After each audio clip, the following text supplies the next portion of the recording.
1962년 8월 19일 미국 보스턴. 한 아파트의 관리인이 방문을 꽤 오랫동안 두드렸다. 인기척이 전혀 느껴지지 않는 방 안. 무언가 이상함을 느낀 관리인은 마스터키로 방문을 열고 조심스럽게 안으로 들어갔는데 그의 눈앞엔 상상 못할 끔찍한 광경이 펼쳐졌다.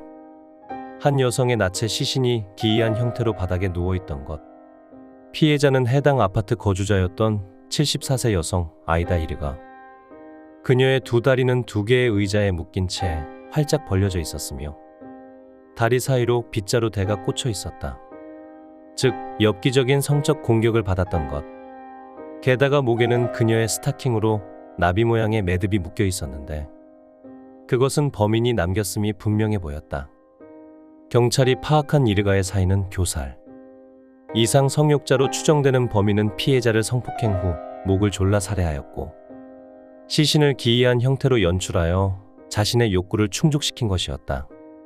그런데 이르가와 비슷한 형태로 살해당한 다른 피해자들이 존재하였다. 이르가 사건으로부터 2달 전인 1962년 6월 56세 여성 안나 슬레서스는 자택에서 목욕가운만 입은 채 시신으로 발견되었는데 그녀의 목에는 목욕가운에 벨트가 감겨 있었으며 사인 역시 교살이었다. 그녀 또한 집에 있던 물건 따위로 성적 공격을 당한 흔적이 있었다. 그로부터 2주 후에는 85세 여성 메리 멀렌, 68세의 니나 니콜스, 65세의 헬렌 블레이크가 차례로 살해되었으며 헬렌 블레이크는 피로 얼룩진 잠옷 상의만 입은 채 자택에서 발견된다. 그녀의 사인 역시 교살. 2개의 스타킹과 브레이지어가 목에 감겨 있었으며 역시 성폭행의 흔적이 있었다. 그리고 아이다 이르가 사건 3일 후인 1962년 8월 21일 67세 여성 제인 설리반이 자신의 욕조에서 물에 잠긴 채 발견되는데 그녀의 목에도 매듭이 있었고 범행 수법 또한 이전의 그것들과 동일했다.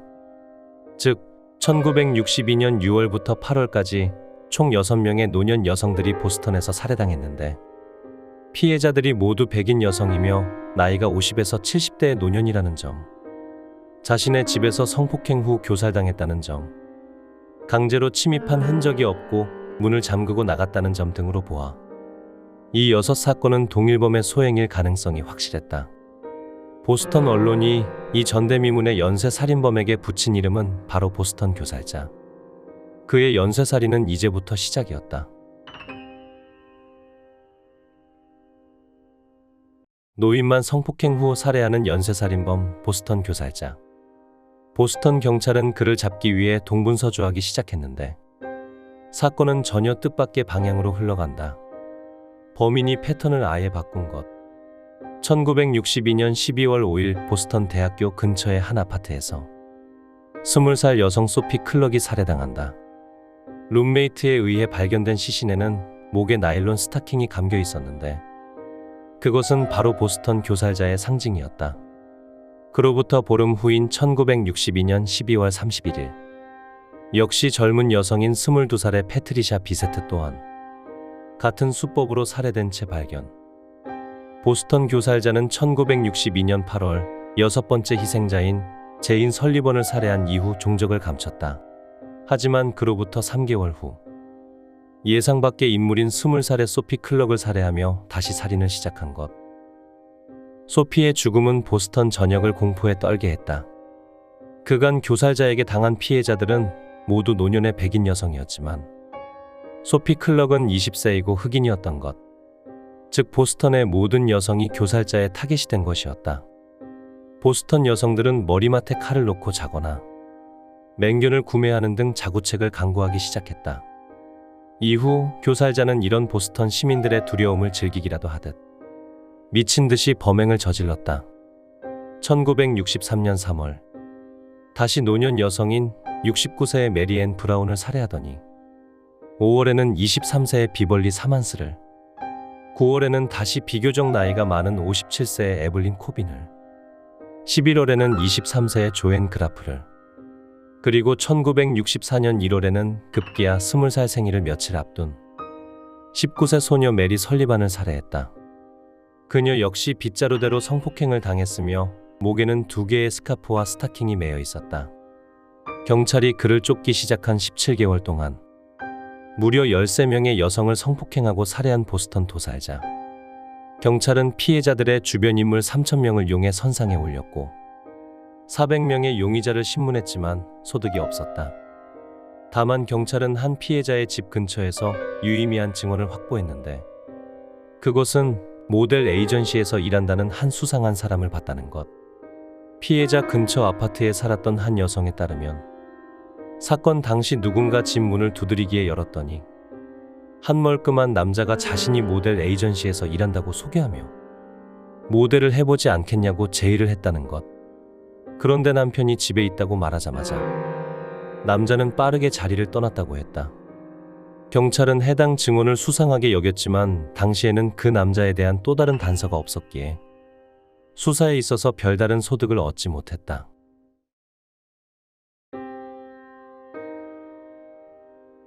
한편 1964년 가을 보스턴 경찰은 교살자 연쇄 살인 사건과는 별개로 여러 번의 강간 및 강간 미수 혐의로 신고된 한 성범죄자를 쫓고 있었다. 그는 여성들에게 모델 일을 제안하며 신체 치수를 재는 등의 행동을 해 measuring man, 번역하면 치수 재는 남자, 혹은 초록색 작업복을 입는다 하여 그린맨이라는 별명으로 불린 남자였다.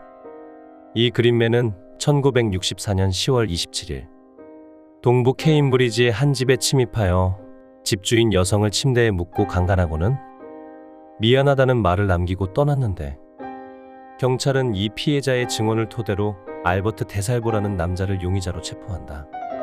그러자 많은 성폭행 피해자들이 자신도 데살보에게 당했다고 증언했다. 그런데 수차례 강간 혐의로 기소되어 재판을 준비하던 데살보는 갑자기 감방 동료인 조지 나사르와 담당 변호사인 프랭크 베일리에게 자신이 바로 보스턴 교살자라고 자백했다. 교살자의 마지막 살인이 멈춘 지 1년 만이었다. 사법당국은 데살보가 진범인지 증명해야 했고 이에 데살보의 담당 변호사였던 프랭크 베일리를 통해 25개의 질문을 준비해 그를 검증하기로 한다. 그것들은 대중에게 알려지지 않은 경찰과 범인만 알 수 있는 연쇄살인의 디테일들이었다. 결과는 경악스러웠다. 데살보는 피해자 안나 슬레서스가 살해 당시 듣고 있었던 노래 제목을 정확히 맞췄고 피해자 소피 클라크의 시신 옆 소파에 자신이 그녀의 안에서 빼낸 탐폰이 있었다고 증언했다. 또한 한 피해자의 책상 뒤에는 무엇이 있었냐고 물으니 자신이 실수로 놓고 간 말보로 한 갑이 있었다고 말했다. 결국 사건의 디테일을 정확히 기억하던 알버트 데살보는 보스턴 교살자임이 공표되었다. 하지만 사법당국은 데살보를 교살자로 처벌할 수 없었다. 사건 현장에는 데살보와 관련된 어떠한 물적 증거도 남아있지 않았고 데살보의 변호사 베일리가 미 법무부와 거래를 통해 해당 자백은 법정에서 효력이 없다는 사법거래까지 했기 때문, 즉 데살보는 살인이 아닌 강간 등의 다른 혐의로만 처벌받게 되었고 보스턴 교살자의 죄는 모두 사라졌던 것이다. 알버트는 1967년 강간죄로 종신형을 선고받았지만 정신병력으로 인해 감옥이 아닌 정신병원에 수감되었다.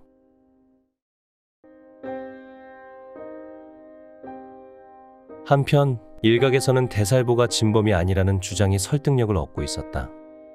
데살보가 구금되어 있는 기간에도 유사한 사건이 계속 발생했다는 점, 사건의 몇몇 목격자가 데살보를 몰라봤다는 점, 노인만 살해하던 교살자가 갑자기 젊은 여성으로 타겟을 바꾼 점 등이 그 이유였다. 게다가 범인이라고 주장한 데살보 자신과 그 주변 인물들의 행적도 매우 의심스러웠다. 1931년 태어난 알버트 데살보는 폭력적인 아버지 밑에서 불우한 어린 시절을 보냈다. 그의 아버지는 어머니를 상습적으로 폭행했고 매춘부들을 집에 데려와서 놀기도 하였다. 데살보가 6살 때 그는 아들에게 도둑질을 가르쳤으며 7살 때는 여동생과 성관계를 하라고 가르칠 정도였다. 이런 아버지 때문에 데살보도 12살 때부터 폭행 및 강도 혐의로 체포되는 등 일찍이 범죄자의 길로 빠져든 것. 그는 결혼까지 했지만 범죄 욕구를 참지 못하고 성폭행을 저질러 왔다. 데살보는 체포된 후 정신감정을 받았는데 의사들은 그가 높은 지능을 가지고 있지만 타인의 관심을 끌고 유명인이 되고 싶어하는 소시오패스적 성격장애를 가지고 있다고 평가했다. 실제로 그는 보스턴 교살자로 자수한 이후 엄청난 유명세를 누리고 있었다. 그의 일생을 담은 자서전 출간과 영화 제작 등이 진행되고 있었고, 대살보는 가족들에게 자신이 곧 부자가 될 것이니 돈 걱정을 하지 말라고 허세를 부리는 중이었다. 그는 종신형 선고 후 정신병원에 수감되었는데 1967년에는 동료들과 함께 병원을 탈출했다가 하루 만에 자수하는 기행을 벌였다. 그는 병원의 실태를 알리고 자신에게 이목을 집중시키기 위해 병원을 탈출했다고 말했다. 즉, 그가 거짓으로 보스턴 교살자가 되는 것은 충분히 가능한 시나리오였다.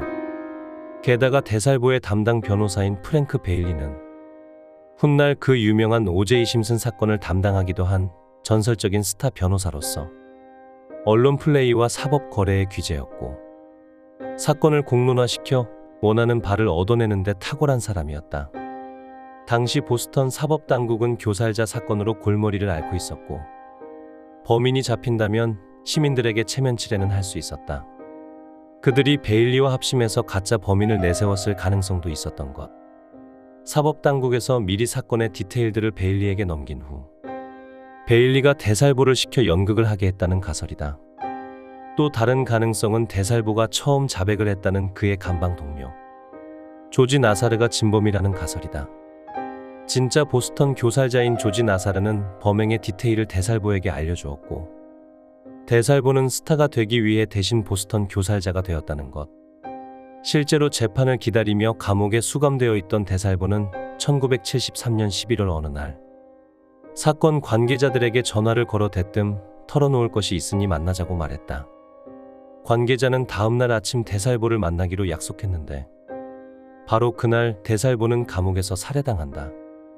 대살보를 입막음하기 위한 공작이었는지 아니면 그저 누군가 보스턴 교살자를 정의롭게 처단한 것인지는 현재까지도 밝혀지지 않고 있다.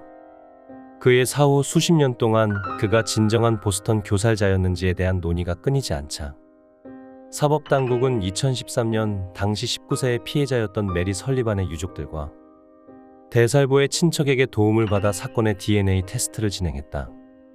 그 결과 현장에 있던 정액의 DNA가 대살보의 사촌과 일치함에 따라 대살보가 메리 설리반을 살해한 것이 입증되었다. 이로써 그는 보스턴 교살자 사건에서 적어도 한 명 이상을 살해한 인물이 된 것.